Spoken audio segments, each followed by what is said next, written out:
എനിക്ക് മാത്രമല്ല എന്നെ പോലെ കിടക്കണ ഒരുപാടെണ്ണം ഇവിടെ ഒരുപാട് പേരുണ്ട്.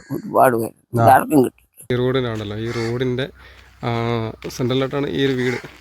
വീടിൻ്റെ അപ്പുറത്താണ് ഈ റോഡിൻ്റെ കെട്ടിടക്കുന്നത്. ഓൾറെഡി കണക്ഷനൊക്കെ ഉള്ളതാണ്, മീറ്ററും കണക്ഷനൊക്കെ ഉള്ളതാണ്. എൻ്റെ യാത്രയിൽ കണ്ട ഒരു കാഴ്ചയാണ്. അതായത് ഒരു റോഡ്, ആ റോഡിൻ്റെ സൈഡിലായിട്ടൊരു വീട്, അവിടെ ഒരു അമ്മയുണ്ട്. ഈ സ്ഥലത്തിൻ്റെ പേരെന്ന് പറഞ്ഞാൽ വാഴച്ചൽ വാഴച്ചൽ പൗലുള്ള സ്ഥലമാണ്. ഈ ഒരു വീട്ടിൽ വന്നപ്പോൾ അമ്മയുടെ അവസ്ഥ കേട്ടപ്പോൾ നമുക്ക് വളരെയേറെ സങ്കടം തോന്നി. അതായത് റോഡിൻ്റെ സൈഡിലാണ് താമസിക്കുന്നത്. ഇവർക്ക് വസ്തു കൊടുക്കാമെന്ന് പറഞ്ഞ് ഇതുവരെ വസ്തു കിട്ടിയിട്ടില്ല. എന്തായാലും അമ്മയുടെ തന്നെ ബാക്കി കാര്യങ്ങൾ നമുക്ക് ചോദിച്ച് മനസ്സിലാക്കാം. നിങ്ങൾക്ക് എല്ലാം കാണുമ്പോൾ തന്നെ അറിയാം ഈ റോഡ് സൈഡ് തന്നെ ആണ്. അമ്മയുടെ പേരെന്തോ? സുലോചന. അമ്മ, ഈ ഒരു വീട് റോഡിന്റെ ഒരു സൈഡിലായിട്ട് ചെയ്യുന്നത് പണ്ട് മുതലേ ഉള്ള സ്ഥലമാണോ? ഇത് പണ്ട് മുതലേ ഉള്ള സ്ഥലമാണ്. ഞാൻ എന്റെ അറിവിൽ 50 വർഷത്തിനും ആയി ഞാൻ ഇവിടെ വീട് വെച്ച്. 50 വർഷമായി അല്ലേ?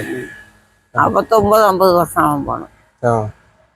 അന്ന് മുതലേ അങ്ങനെ തന്നെ. പിന്നെ അന്ന് റോഡ് അതിലെ എവിടെയൊക്കെ കിടന്നുകൊണ്ട് അങ്ങനെയൊക്കെ ആൾക്കാരൊക്കെ പോകുമായിരുന്നു. പിന്നെ ഇപ്പൊ ഇതാ അവര് 4 സൈഡും കെട്ടി കണ്ടൊക്കെ വരക്കാം. നമ്മളൊന്നും അതിനൊന്നും പ്രശ്നമില്ല. എന്തായാലും നമ്മളിത് അവിടെ കിടക്കണം, പോകുമ്പോ പോകും, കിടക്കുമ്പോ കിടക്കും. പിന്നെ നമുക്ക് ദാരിദ്ര്യം ഞാൻ ഇപ്പം വേറെ ഒന്നുമല്ല, തൊഴിലുറപ്പിന്റെ പൈസയും കിട്ടണം. പോയിട്ട് നമുക്ക് 6 മാസം കൊണ്ട് പെൻഷൻ കിട്ടുന്നില്ല. തൊഴിലുറപ്പിന് ഇപ്പൊ 1600 രൂപയിട്ട് പെൻഷൻ കിട്ടിക്കൊണ്ടിരുന്നു. ഇപ്പൊ 6 മാസം കൊണ്ട് അതും കിട്ടും. 6 മാസം കൊണ്ട് കിട്ടുന്നില്ല. ഈ ഒരു വീട്, ഈ ഒരു വീടല്ലേ ഇവിടെ വരകുളം വരെ ഇതേ സൈഡ് എന്റെ വീട്. ഇതുപോലെ ഒരുപാട് വീടുകളുണ്ട്. എല്ലാം മൊത്തം വീടും ഇതുപോലെ തന്നെ. ഈ വീട് തൊട്ടങ്ങ് വരെ പോണ ജംഗ്ഷൻ വരെ ഉള്ള വീടല്ല ഇത് തന്നെ.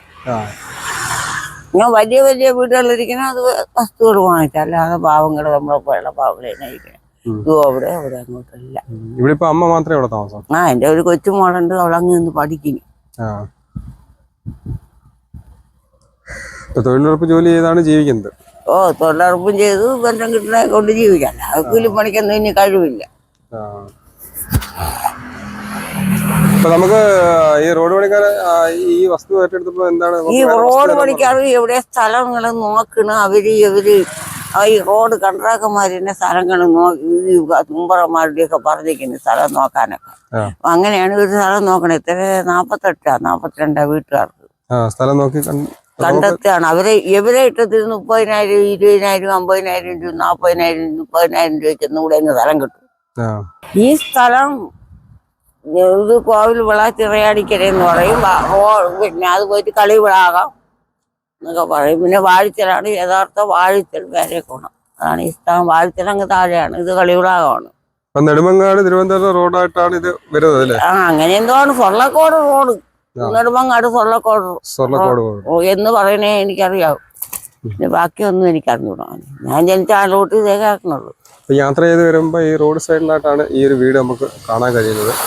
ഈ അമ്മയ്ക്കാണെങ്കിൽ 6 മാസത്തോളമായി പെൻഷൻ കിട്ടിയിട്ട് തന്നെ ഇപ്പോൾ ഉള്ളത്. ഇപ്പോൾ ഈ വസ്തു കൊടുക്കാമെന്ന് പറഞ്ഞ വസ്തു അമ്മയ്ക്ക് എത്രയും പെട്ടെന്ന്, അമ്മയ്ക്ക് മാത്രമല്ല ഇവിടെ ഒരുപാട് പേരുണ്ട്, അവർക്കെല്ലാവർക്കും ഈ ഒരു വസ്തു കൊടുക്കണം. അതിനുവേണ്ടിയാണ് ഈ ഒരു വീഡിയോ നമ്മൾ നിങ്ങളിലേക്ക് എത്തിക്കുന്നത്. പൊളിഞ്ഞു വീറായ ഒരു വീടാണ് ഈ കാണുന്നത്. അതിൻ്റെ ഫ്രണ്ട് കട്ടള ഇതെല്ലാം ദ്രവിച്ചിരിക്കുകയാണ്. ഏത് സമയവും നിലമ്പത്തുന്ന രീതിയിൽ ഒരുപാട് പേരുണ്ട്. എന്തായാലും ഈ ഒരു വീട് കണ്ട ശേഷം 10, 28, 30 വീട് ഈ വാഴിച്ചൽ പേരക്കോട് തിരിപ്പുറത്ത് ഉണ്ട്. കളിവിളാട്ടി ഒറ്റ ശതങ്ങളും പഞ്ചായമാണ്. അപ്പൊ അതുപോലെ തന്നെ അമ്മയെ സഹായിക്കാനൊക്കെ ആർക്കെങ്കിലും താല്പര്യം ഉണ്ടെന്നുണ്ടെങ്കിൽ സഹായിക്കാം. അതുപോലെ തന്നെ മുടങ്ങി കിടക്കുന്ന പെൻഷനുണ്ട്. അതൊക്കെ എത്രയും പെട്ടെന്ന് തന്നെ ഇതുപോലുള്ള ഒരുപാട് പാവങ്ങളുണ്ട് പെൻഷൻ കിട്ടി ആ പെൻഷൻ വേണ്ടി നോക്കി നോക്കിയാണ് നമ്മളിപ്പോ ഇരിപ്പ്. അവർക്ക് എല്ലാവർക്കും ഈ ഒരു പെൻഷൻ കൂടി കിട്ടട്ടെ എന്ന്